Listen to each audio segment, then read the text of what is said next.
The Scream Kings are in no way responsible for any encounters with the paranormal, extraterrestrial abductions, eldritch insanity, hauntings, curses, hexes, demonic possessions, cryptozoological sightings, or any loss of sleep that may result from listening to this podcast.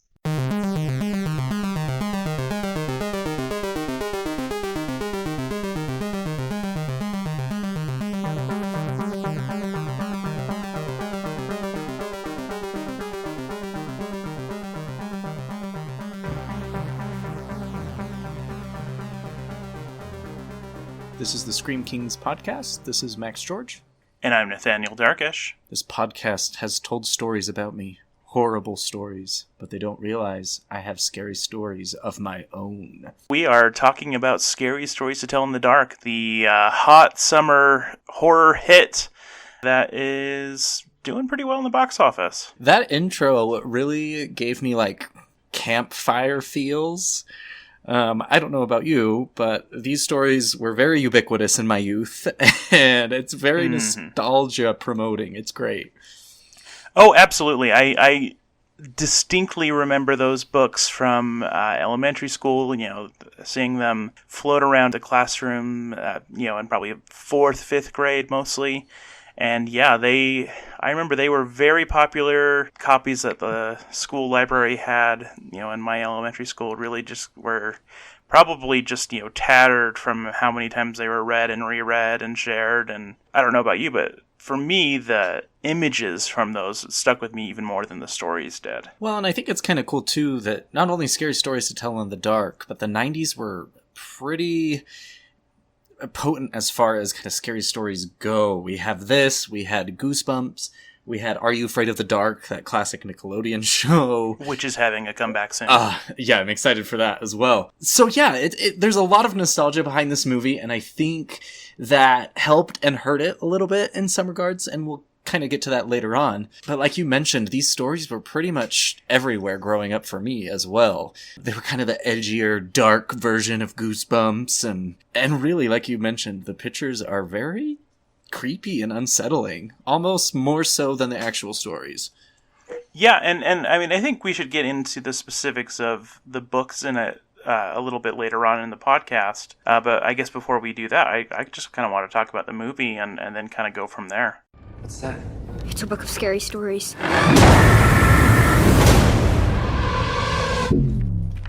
Tell me a story.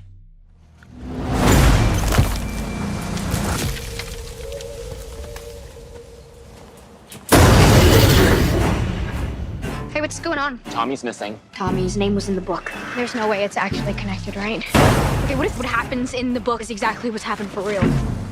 So, we saw the movie, what was it, last Thursday? About a week from opening today. night. And the theater was pretty packed. I was relatively impressed for an opening night for this kind of a movie. Yeah, especially in August. Yeah, and I would say it's mostly, a lot of teenagers. I mean, I feel like this movie was definitely, trying to target that, sort of teenage horror audience. And, it's a PG-13 movie, a good weekend for some fun summer scares before everyone has to go back to school. So yeah, I don't know. I think it was just a good time and everyone was out, and I don't know. I felt like our audience that we saw it with received it pretty well. And I don't know about you, but for me, this movie had a huge hype factor to it. Oh, yeah. People at work were talking about it. Other friends were talking about it. My family was talking about it. I think we've kind of entered an era where a lot of us 90s kids are really having almost a renaissance of our culture growing up. And This, I think, is a real big stepping stone to that. Like we mentioned, Are You Afraid of the Dark is getting a revamp. This was getting a revamp. 2 Goosebump movies have been made already. It feels like a lot of Hollywood right now is kind of playing to that 80s and now starting 90s nostalgia. And we've talked a little bit about this on the podcast. Yeah, I mean, I think it really boils down to, these are the people who are starting to actually be making these films and making this art. And those who are, millennials, we want to represent our childhoods, not, the childhood of the 60s with Stephen King, which, I mean, I guess kind of ends up being a in some ways maybe a little bit of a flaw of this movie, but we'll talk about that in a little bit as well. But I mean, I feel like, yeah, we're really living in an age where, you know, the 80s and now the 90s are really coming back. They're informing a lot of the fads of teenagers today even. They're interested in, you know, what was basically popular just before they were born, the decade before they were born. And so yeah, it's really interesting to see how our childhoods are now starting to make it to the screen. And I think that hype and that nostalgia, especially with this movie, almost weakened things a little bit, and we'll get into that. Scary Stories to Tell in the Dark was produced by the one, the only, the lovely Guillermo del Toro. And it was also partially written by him. He was one of the main scriptwriters, so. And if you've listened to us in the past, you know that we basically worship that man. Yeah, I definitely big fan of Guillermo, particularly like with Pan's Labyrinth, more than anything else. But why haven't we done an episode about Pan's Labyrinth? That movie. We should remedy this very soon. Agreed. Yeah, so I mean, I feel like he's a very meticulous filmmaker who does a lot of good work. The movies that he produces, I'm kind of a lot more split on. Sometimes he backs really, really good movies, and kind of helps them, you know, raise up into the limelight more. An example comes to mind would be The Orphanage, which is, in my opinion, just one of the best horror films ever made. Agreed. But then on the flip side, when he's a producer, sometimes, you know, we also have stuff like, oh god, I can't remember the name of the movie. It was this terrible movie. It was like a remake. It was like evil tooth fairies. Oh, that sounds horrible. I'm not even quite sure what that is. I will find it. In the meantime, Guillermo del Toro was a producer and writer, but Andre Avredal, I'm probably butchering the last name, was the director. Yes. And, oh, by the way, the movie I was referencing was Don't Be Afraid of the Dark. It's garbage. But yeah, Andre Overdal is a... I mean, I've only really seen 2 of his movies, but I really like those 2 movies.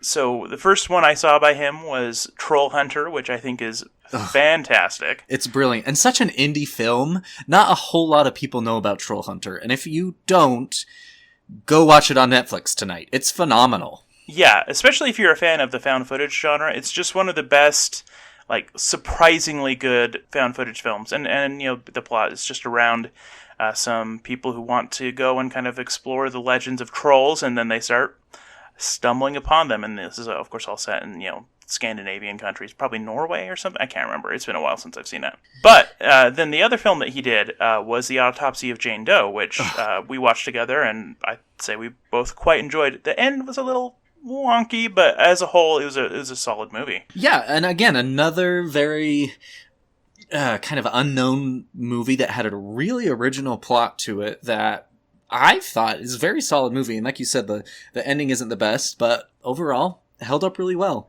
Yeah, it had some really genuinely good scares in it, so...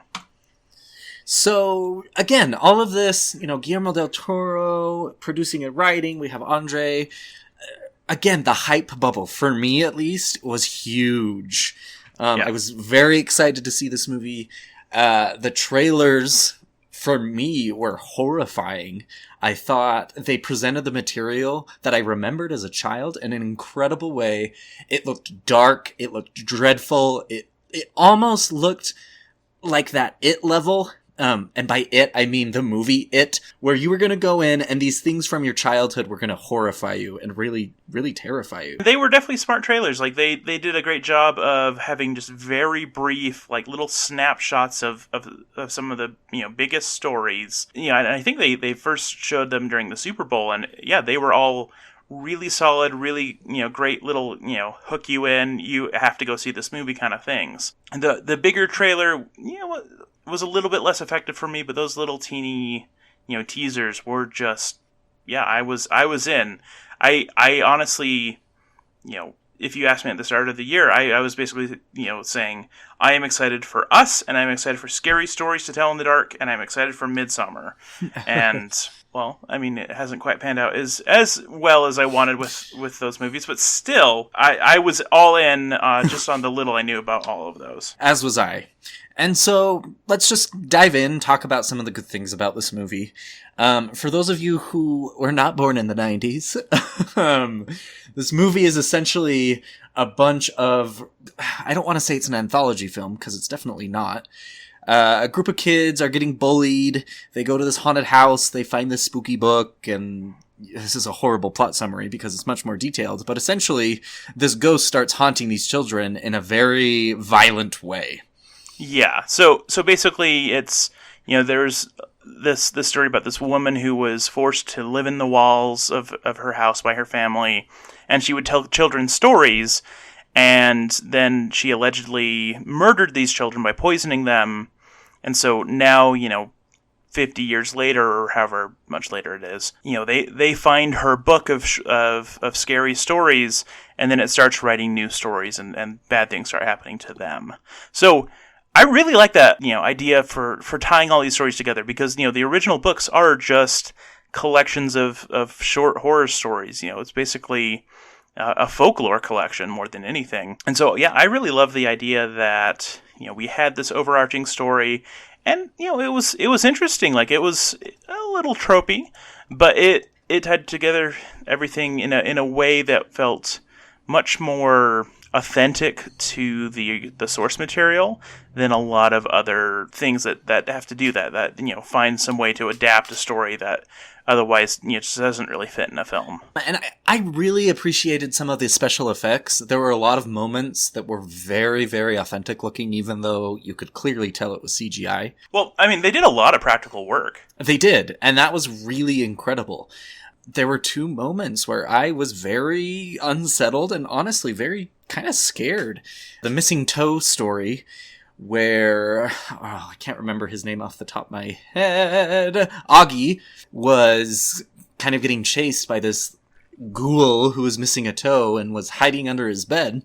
How many horror movies have we seen in the world that, kids are hiding under their bed and are afraid of what's kind of out there? And the scene, the music cuts, you can't see anything, the door creaks open and there's nothing there. Like, it's all very, very, very standard of what you would see in a hiding under the bed scene.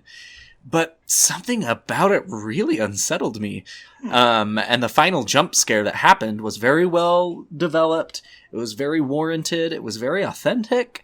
And it really got under my skin. And that's when I was probably the most excited about the movie. Yeah, I really like that as well. I really like the way that it kind of played with classic tropes, but, still had effective scares with it. I mean, because ultimately, if you really look at what Scary Stories to Tell in the Dark is, it's a folklore collection. It's the stories that we've all heard over and over again. The couple making out and finding the hook on the car door and stuff like that. It's those kinds of stories. The vanishing hitchhiker. I mean, that's what so much of it is. And so yeah, like, it makes sense that we would have things that are very familiar in this film. I would say that there are certain points that could have been a little bit more original. But, like, as a whole, I enjoyed it. And going back to the facts, like, I thought that, for example, Harold the Scarecrow looked awesome. Or same with the Pale Lady, like, looked great. It was great practical effect work. With a little bit of CGI, to put bugs on Harold's face or things like that. But yeah, like, they looked good. And I think we'll kind of get to the tropes a little bit later on, because I really do believe what you just said, that this kind of movie is almost paying homage to a lot of those folkloric, I'm not sure if that's a word. If it isn't, then I just made it up. Those movies that are out there, those stories that have been told. And you really, I think, have to keep that in mind while you watch this movie. And as we'll get to it, like you mentioned, the tropes ended up, I think, overall hurting the integrity of the movie. But fortunately, some of those scares were really, really terrifying. The Red Room was awesome. This, like, morbidly obese, creepy-looking woman slowly walking towards you. All of the lights have turned red. strobe lights are happening, and every hall you turn to, there she is getting closer and closer and closer and closer and closer. And overall, it was almost suffocating to watch because it was just, they did such a good job with that. And again, the under the bed scene with Augie, the spider pimple, I thought was really horrifying and gross because one, spiders, and two, who isn't afraid of spiders laying eggs inside you? Yeah, and it takes all of those things from childhood, either a spider or like earwig will, lay eggs in your ear or something like that. Like that kind of thing is so familiar to everybody, and so having that so like visceral on the screen was great. And I also think that the child acting was really good. Mm-hmm. I don't know what is going in the waters out in Hollywood, but child acting lately, I feel like, has been blowing it out of the park. Yeah. We got the kids from Stranger Things, we had the kids from the It remake, and now we've got these kids. Like, I don't remember growing up child acting being as good as it is now, and it's probably just because I didn't appreciate it. No, I mean, I honestly think that there is a higher standard for it these days. Because, I mean, like, there are certainly movies that you see that you're like, oh man, like, it's great except for the kid sucks. But just the fact that, like, we have seen so many good examples lately says to me that there are more directors or casting directors specifically who are going under their way to make that a priority. I would agree. The characters, again, were a little cliched, but the good acting helped their kind of identity hold stable, I think, for the movie. Yeah, and like, I really liked the main character, Stella. Like, I thought she was great. I thought Ramon was pretty solid. Some of the supporting cast, Augie and Chuck. Yeah, Chuck, they were okay. But, like, as a whole, pretty interesting characters. To kind of complement that, I did think the plot was very intriguing. Like you mentioned a little bit earlier, I think it's almost kind of a love letter to horror authors. All of these horrible stories, in a sense, coming to light and becoming reality. And I was intrigued with the story. They kind of gave you little bits and pieces. It almost felt like a mystery thriller in some regards. The kids were discovering more and more of who this Sarah was and why she was so tormented. And then it, as we'll get to, it kind of fell apart at the end. But I was intrigued. I did want to know more. I didn't feel like I was just sitting in the movie theater waiting for it to end at all. I was on this, quote unquote journey with these kids to try and figure out what was happening. Yeah, and another thing I loved about, like, the story and just, the things that happened in it is that there were real stakes. Like, there was a real, like, danger to the things that were happening to them. So many horror movies, targeted for teens or younger audiences, they take out the teeth in a lot of ways. Oh, something bad will happen, and then, they all walk out at the end. This, like, it did have a hopeful ending. It did kind of suggest, hey, I'm going to try to get them back, the ones that disappeared as the result of the stories. But, like, there was definitely a feeling that, like, they might be dead. They might be gone permanently. They were getting picked off one by one. And I think that kind of bridges us from the pros of the movie into the cons. Was there anything else you wanted to say that you really liked about the film? No, I think that kind of covered the main points. And so I guess, getting into the cons then. Yeah, let's talk about more about the plot and kind of how it ended up not 100% gelling for us. Well, I think you nailed it on the head just now, is when you said that this movie is kind of created for teenagers. And we can talk about it a little bit more, but as far as the trailer goes, everything I saw in my kind of research of the movie prior to actually watching it made me think that it was going to be that It level fear, these horrible images and this really intense, scary movie. And so I think my expectations were a little higher. And again, the nostalgia bomb was behind it. We had Guillermo del Toro. I was anticipating something that was going to really, really spook me. Mm-hmm. And it didn't. Yeah, it was a fun movie. I would say there were some genuinely good scares in it. But yeah, end of the day, it wasn't that scary. That's fine. It doesn't need to be, like, absolutely totally terrifying, because if it was, it probably wouldn't be, quite as it wouldn't work for quite as well or quite as big of an audience. Probably would have gotten an R rating or something like that. And I think that it was definitely the right choice to make a PG-13 film, but I did want it to be a little bit darker, a little bit scarier. And going back to the plot, again, we were both very intrigued with what was happening and the story that was being developed. And I think towards the end of the movie, they really kind of just forced a narrative on us without a ton of explanation, especially for Sarah's family. They treated her like an outcast. She had some sort of albinism, and they were a very elite family in the city, and they shunned her. They created this dungeon for her, and it just wasn't there for me. Yeah, I agree. Like, I didn't quite ever feel like I had a strong understanding of what their logic was for, shoving her aside that hard. And also, like, it also said that basically the family members are the ones who actually poisoned the kids that she was blamed for. And then they put her in a mental hospital and tortured her, basically, until she, said that she did it. And so that kind of thing just... I don't know. I just didn't understand, like, why they would have bothered killing all of these kids when they could have just, prevented the kids from going into their house when they were gone. Why all the hate? Why all the, like, shoving her in this weird closet, other than social constraints and them not wanting to look weird or feeling embarrassed because of her?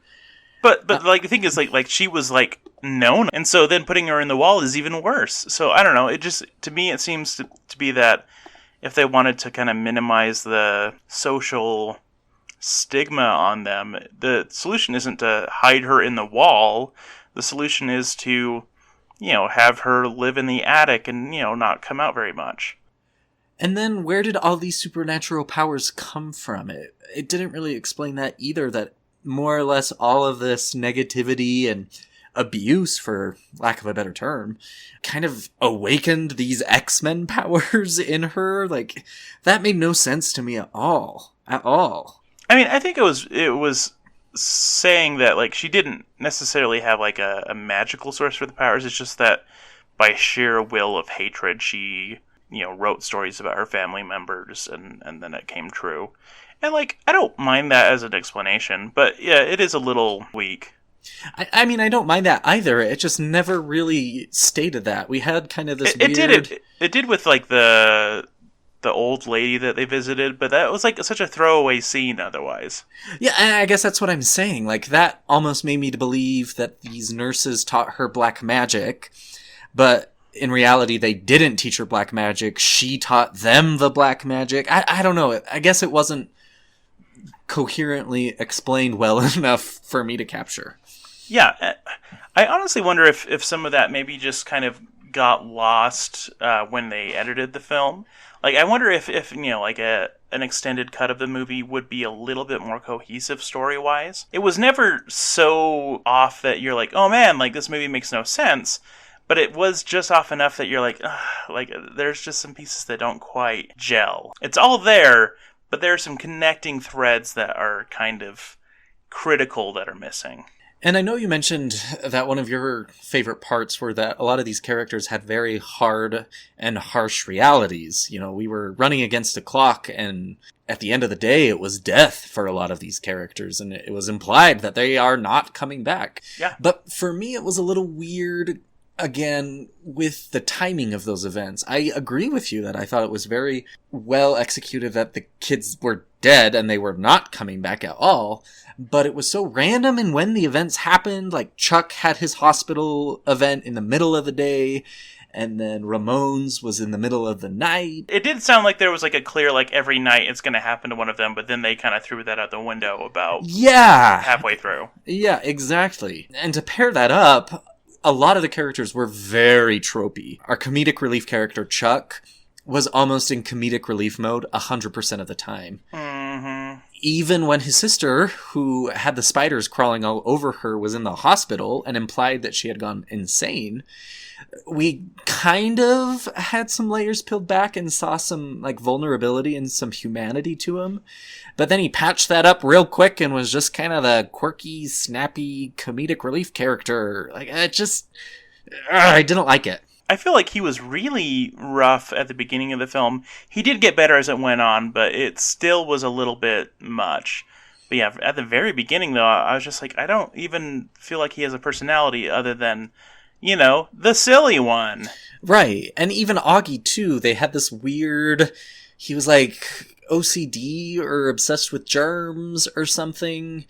And it threw a lot at you in the beginning of the movie and then left a lot unexplained, but we were still left with this character profile that I don't know how to handle. Yeah, and I mean, going back to kind of what the essence of what the books are, yeah, like a lot of the characters really are that watered down, or you know, even more watered down. I get the reasoning of having, you know, characters that rely a lot on archetypes, but I wanted a few more unique characteristics with each one, and for them to not be necessarily their archetype 100% of the time. And yeah, definitely, we had a little bit of that, but the worst character by far was the bully. Oh, totally.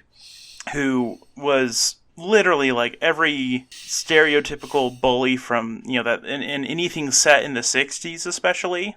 You know, from It, from Stand By Me, from you name it, he was all of those, and it was too much. I've never really been super convinced by that particular kind of portrayal of a bully. There's usually a little bit more subtlety or a little bit more, I don't know, nuance to the character than that in real life, I guess I should say, not to the character.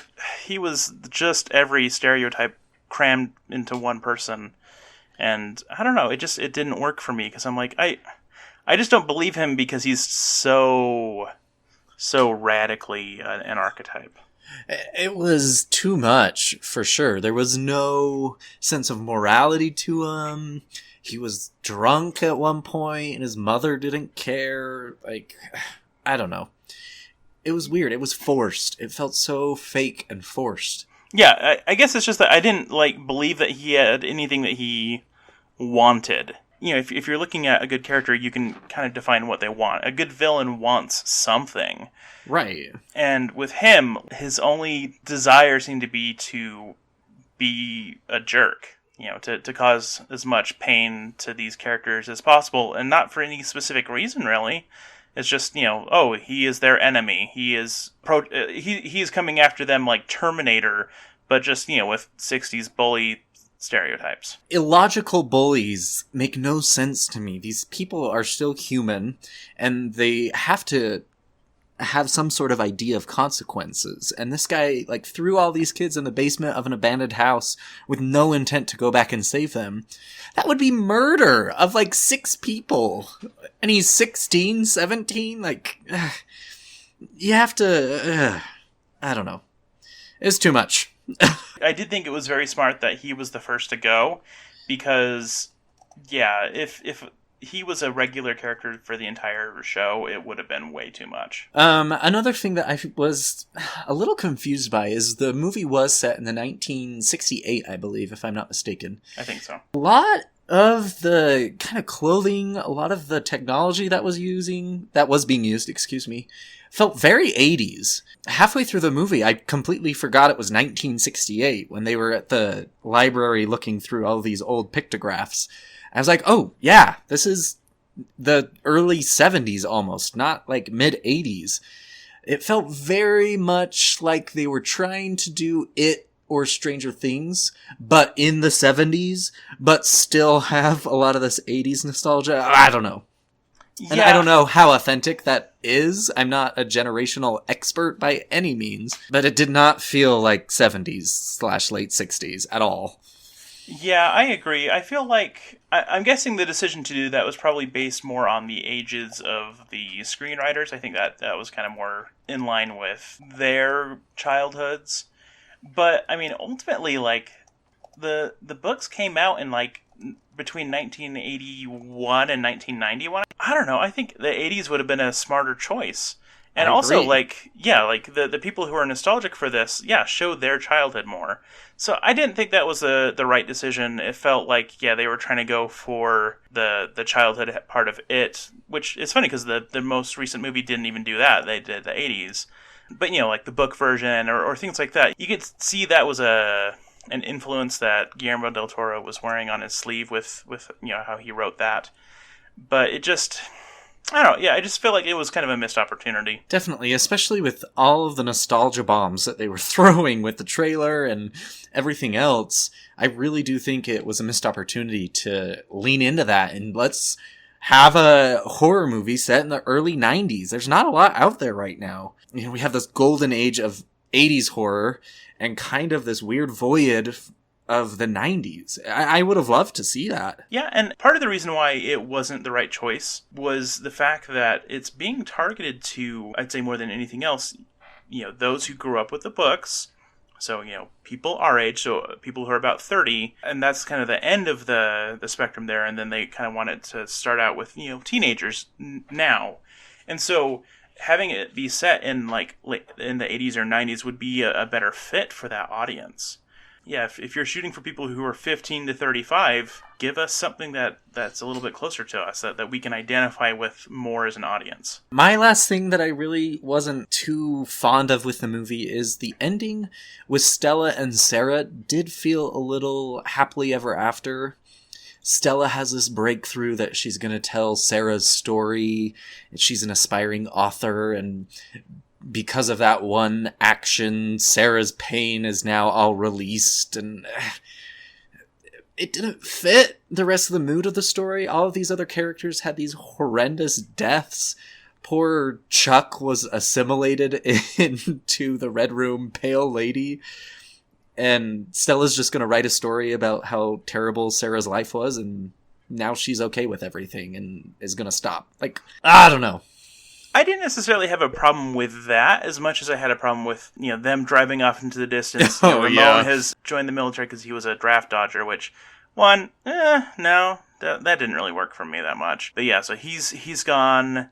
There's a sort of fledgling romance between him and Stella and her father, and the sister character whose name I can't remember, Chuck's sister, Ruth. They're all in a van driving off into the distance, and we will find a way to get our friends back. And I don't know, it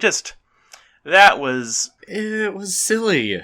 It was a teenager show. Yeah, that part really, more than anything else, just didn't work for me. But I mean, I can see how that they wanted to include something like that to maybe if there's a big demand for it, they have some room for a sequel.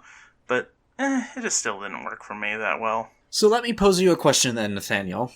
Yes. I've thought about this a lot. Well, since seeing the movie, so I don't know if a week is a lot. Would this movie have been better as an anthology series that tied together, like Trick or Treat or VHS? Because I think it would.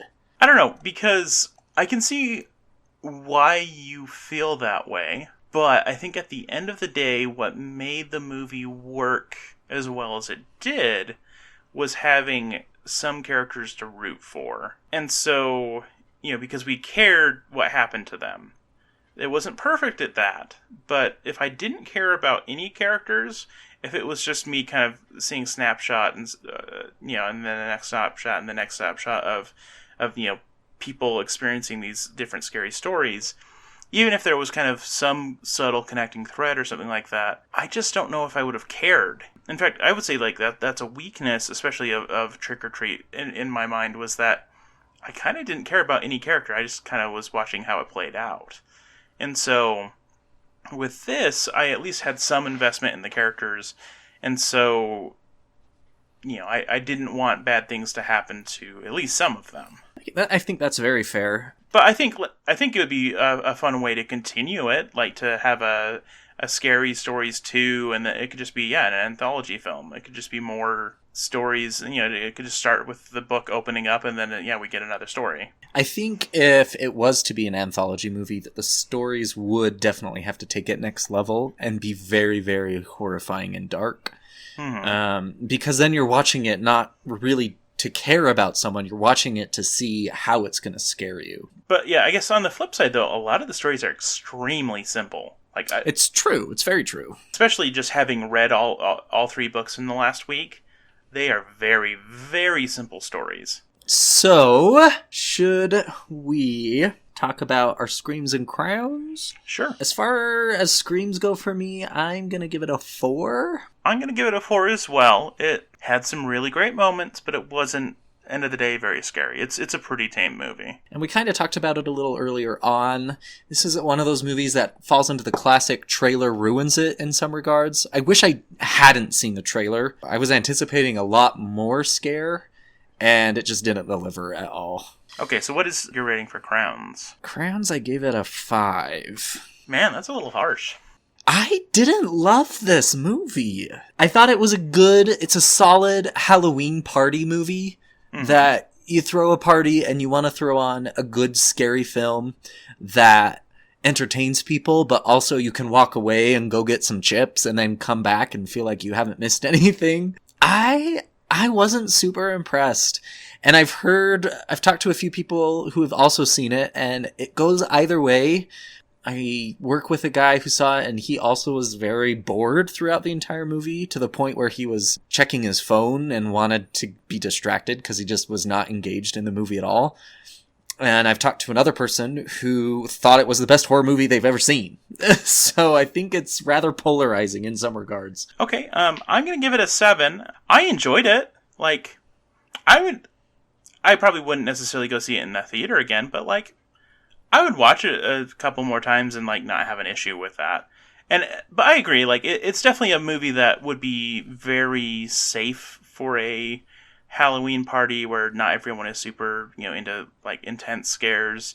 And yeah, it's a movie that you can walk away, go get some chips, whatever, come back, and you're not going to miss anything too or anything too intense. Or if you do miss something kind of critical, it takes 3 seconds to catch you back up. So right. But, end of the day, though, I enjoyed my experience. So, a solid 7 from me. All right. So, you, Mr. Horror Author, do you want to give us kind of a recap of some of the original horror stories? Yes. So, like I mentioned, I read all 3 Scary Stories to Tell in the Dark books, as well as actually another one that Alvin Schwartz, the person who did those, did for even younger audiences. And yeah, it was a lot of fun. It was kind of an interesting experience revisiting them. So kind of to hit some main points, the movie didn't do a super amazing job in terms of following the original content by any means. I mean, we've already addressed how it there isn't an overarching story to them. It's just a bunch of folklore pieces and short stories. But yeah, for example, with Harold, it's just about 2 guys who work on a farm and not about a bully. And in fact, they specifically make a scarecrow that looks like a guy that they hate named Harold, from a nearby farm or something. And so then, yeah, they just throw things at it and that kind of stuff, and then it, eventually attacks them. So, fun story, but it was 2 pages long. It was pretty simple. The Pale Lady Red Room story didn't really have a red room. It was basically just set in a hotel. This lady kept having a dream that she would be warned away from this evil place, and then she goes to this hotel, and then she sees this pale lady who she had seen in the dream, and then she runs away. The end. Oh, wow. That's quite different. Yeah. The Big Toe was pretty similar, except in the original story, it was actually, the Big Toe kind of pulled from 2 different things.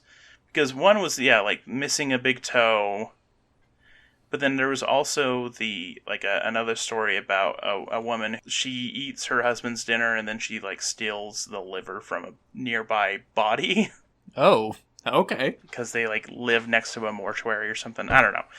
So it kind of pulled some elements from both of those. I mean, yeah, all of the stories were really in the book, very bare bones stories, or yeah, like the jangly man that is Ramon's big enemy is kind of an amalgam of like 2 or 3 stories. Because there's one about like Ghoul that is saying the whatever nonsense things that the jangly man says to him as he's approaching. And there's also like a separate story where there's a body that splits into parts and then reassembles itself. Like, yeah, they took like 2 or 3 things to make him. The spider story was very basic. It's just, hey, this girl got a spider bite. And then when she popped it, it was a bunch of baby spiders. The end. I mean, I'm making the book out to sound really dumb, but it's not. Like, they're really fun stories, but they're very concise. They're very, I mean, like, you have to know, like, they are books for children. And again, I think it harkens back to that these stories, at least for me, I heard them around a campfire at scout camp or camping with my family. Like, they're very well developed for that type of a setting. To the point, punchy, creep you out for a few minutes, then you go get in your sleeping bag and think about it for the rest of the night, Yeah, and I mean, the books are even written in a way where it even gives you some cues that you can use if you're like telling the story or reading the story to friends. It'll have in parentheses, at this part, lean into one of your friends and shake their shoulders and yell, and then it gives you the next line of the thing. Yeah. So, it's very much intended for kids to tell these stories to each other. And so that's fun. Again, kind of going back to those original stories, it's amazing to see how well they adapted the art from the original books into these characters. Looking at the Pale Lady, looking at Harold, looking at Zombie thing with the Big Toe story. Those are all so dead on to the original horrifying art that it's just uncanny. Like, they did an amazing job with those ones. They really, really did. And for me, I find it hard to not compare Scary Stories to Tell in the Dark versus Goosebumps. Mm-hmm. The art in Scary Stories, for me, is where the true horror is. You can't read these simple stories and look at these images that have been created without feeling a little unsettled. Oh, I agree 100%. Like, just looking at them, and I'm almost 30 years old. I was like, man, some of these are really messed up. Some of these are like, I'm kind of a little appalled that I saw some of these as a little kid. Like, Agreed. That these are in elementary school libraries. Yeah. And so I guess going along those lines, it's really interesting that the publisher a few years ago tried re-releasing them with a different artist. And so the other artist, so the original artist, I guess I should give credit where it's due, is Stephen Gammell. And yeah, his art is amazing and very scary. And then the new artist that they chose was Brett Helquist, who I knew from the Series of Unfortunate Events books. And he's also is a really good artist. I love his work, especially for a Series of Unfortunate Events. But I think a big part of what they did was they also, not only did they change the art style, but they also had him kind of illustrate more mundane things from the stories as opposed to like the big scary thing. And so the art was really disappointing. So yeah, when I was getting these from the libraries, a couple of the ones I picked up ended up being Brett Helquist ones as opposed to the Stephen Gammell ones. And it wasn't great. It really took a lot of the scare out. And then I had to just go and look up the original art just to kind of enjoy the experience more. But like when they made that change, there was a huge outcry about it. People, I assume people our age had their kids bring home the other versions, and they're like, "What the crap? What is this? This isn't right." And like there was an outreach, publicly to the publishers, and so the publishers, I think now publish both editions. They're both available that way. People can choose what's going to be most appropriate for their children, I guess. Sure. And that's fair. But ultimately, end of the day, if it's not the Stephen Gammell one, it's just not worth it. It's honestly like a fifth as scary without those. So, at the end of the day, after everything aside, Goosebumps or Scary Stories to Tell in the Dark? That's not a fair question. You have to pick. You have to pick. I'm not going to, but I'll explain why. Scary stories to tell in the dark have a bigger resonance in terms of just like, I have those images forever burned into my brain. And a few of the stories burned into my brain because, like they're just mainstays. But Goosebumps is all like original content. R.L. Stine does an amazing job giving new, interesting, fun stories that are, a little creepy, but also just like really great for kids. He makes up the content. He definitely plays it with lots of tropes and stuff too. But the point of Scary Stories to Tell in the Dark that Alvin Schwartz lists. And if you're reading the book, you'll see that that this is in his introduction and all of the notes at the end of the book and all of that. It's that he is a folklorist. He is out there collecting these stories, presenting them in a very concise way that is tweaked to make it as appropriate as possible for children. But I'd say, honestly, my reading of them, the most interesting stuff I got from it, as an adult at least, came from the notes at the end of the book, because he talked about like real life instances or when these kinds of things were showing up in newspapers. It's actually really, really fascinating to look at. So I would recommend people pick it up as an adult. These have a certain lasting power because they're stories that were already in the public consciousness, and also just the art was so traumatizing to every child of the 90s. Goosebumps is better in terms of being original content. Yeah, I'd probably agree with you on every single one of those points. I think that's an incredible description of the differences and kind of the intent of the two different kind of stories, honestly. Regardless of which one got you into horror, you jump to the other one after a certain amount of time. I read both of them. I couldn't tell you which one I read first, the Goosebumps book or those. I read them at the same time. Definitely. Yeah, I mean, one leads to the other, and you talk like you're a horror author or something, Nathaniel. Yeah, and that I put lots of thought and effort into this. But I do want to reiterate, like, seriously, like, go pick up those books again and look at the notes in the back. It's fascinating. Like, they talked about, for example, one of the stories, and by the way, like, there's a lot of stories that you don't remember, because there's a butt ton of stories in each one. But, like, one of the stories, it was talking about this instance where this woman is having trouble getting back to her mother who was sick in a hotel room. She gets back to this hotel and is basically, like, told, like, no, like, you're not in our registry. She's like, no, I was in this room. I, talked to this doctor, and the doctor's like, no, I never talked to you.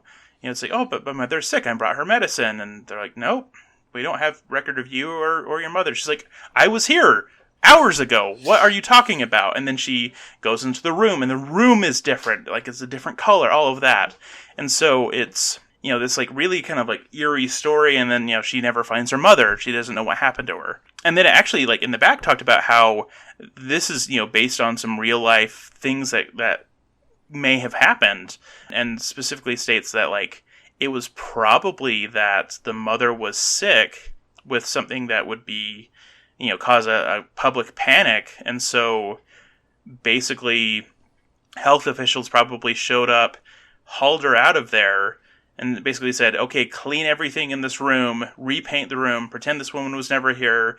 Like, it's better to gaslight this woman's daughter than it is for everyone to panic and think that the Black Plague is back or something like that. Yeah, I don't remember that at all. Kind of get a lot of the backstory stuff in those notes. So yeah, read it and then read the notes for each story. They're really interesting and provide some interesting historical context. Like, from a folklorist perspective, so cool. All right. Well, I think that wraps up about everything we had for this episode. Is there anything else you wanted to mention, Nathaniel? There is one thing.